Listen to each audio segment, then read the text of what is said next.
Ahmedabad municipal કોર્પોરેશનમાં આજે બજેટલક્ષી બેઠકનો બીજો દિવસ યોજાયો। સ્ટેન્ડિંગ કમિટીના ચેરમેન દેવાંગ દાણીએ રજૂ કરેલા 18,915 કરોડના બજેટ પર આજે સદનમાં વિસ્તૃત ચર્ચા થઈ હતી।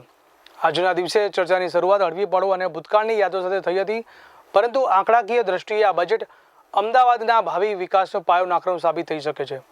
ખાસ કરીને રમતગમત અને વૈશ્વિક કક્ષાના આયોજનોને ધ્યાનમાં રાખીને બજેટમાં મોટી ફાળવણી કરવામાં આવી છે। અમદાવાદ કોર્પોરેશનની બજેટ બેઠકના બીજા દિવસે વિકાસના આંકડા અને રાજકીય કટાક્ષોનો સંગમ જોવા મળ્યો। સ્ટેન્ડિંગ કમિટીના ચેરમેન દેવાંગ દાણીએ જ્યારે ચર્ચાની શરૂઆત કરી ત્યારે તેમણે નર્મદાના પાણીની ઉપલબ્ધતા વિશે વાત કરતા કોંગ્રેસના શાસન પર કટાક્ષ કર્યો। ચેરમેને બજેટની હાઇલાઇટ્સ આપતા જણાવ્યું કે 18,915 કરોડના કુલ બજેટમાંથી 11,082 કરોડ માત્ર વિકાસલક્ષી કાર્યો પાછળ ખર્ચવામાં આવશે।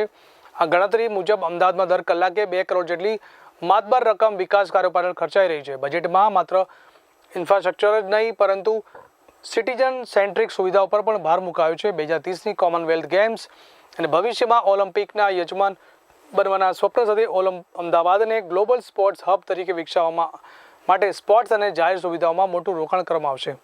આજે મોટી રાત સુધી આ બજેટને સત્તાવાર મંજૂરી મળી તેવી શક્યતા છે। અમદાવાદ હવે માત્ર ગુજરાતનું આર્થિક પાટનગર જ નહીં, પણ રમતગમતની દુનિયામાં વૈશ્વિક નકશા પર ચમકવા તૈયાર થઈ રહ્યું છે। 18,000 કરોડથી વધુના આ બજેટ અમદાવાદીઓની જીવનશૈલીમાં કેટલો બદલાવ લાવે છે તે તો આવનારો સમય જ બતાવશે। અમદાવાદ મહાનગરપાલિકાનું જનરલ બજેટ પર 18,518 કરોડ રૂપિયાનું કે જે ભારતનું 3જા નંબરનું શહેરનું બોમ્બે, બેંગ્લોર પછી અમદાવાદ 3જા નંબરનું શહેરનું બજેટ મૂકવામાં આવ્યું છે। જેમાં સિટીનો સમતોલ વિકાસ, અમદાવાદના પૂર્વનો વિકાસ, અમદાવાદના પશ્ચિમ, ઉત્તર અને દક્ષિણ, જેમાં આપણે વાત કરવામાં આવે કે મહિલાઓ માટે, યુવાનો માટે આ તમામ બાબતોનો સિનિયર સિટીઝનોનો સમાવેશ કરવામાં આવ્યો છે। આ વિકાસની અંદર મુખ્યત્વે શહેરના ઇન્ફ્રાસ્ટ્રક્ચર પાસે જે રીતે કોમનવેલ્થ 2030ની અંદર અમદાવાદમાં આવી રહી છે તે માટે દેશના પ્રધાનમંત્રી મોદી સાહેબ, ભારત સરકારના ગૃહ સહકાર મંત્રી શાહ સાહેબ, રાજ્યના માન્ય મુખ્યમંત્રી ભૂપેન્દ્રભાઈ પટેલ અને નાયબ મુખ્યમંત્રી હર્ષભાઈ સંઘવી સાહેબનો ખૂબ ખૂબ આભાર માનીએ છીએ। આગામી સમયગાળા દરમિયાન અમદાવાદ શહેરની અંદર સમગ્ર આપણે વાત કરીએ કે સિટીનું ઇન્ફ્રાસ્ટ્રક્ચર બદલાવા જશે।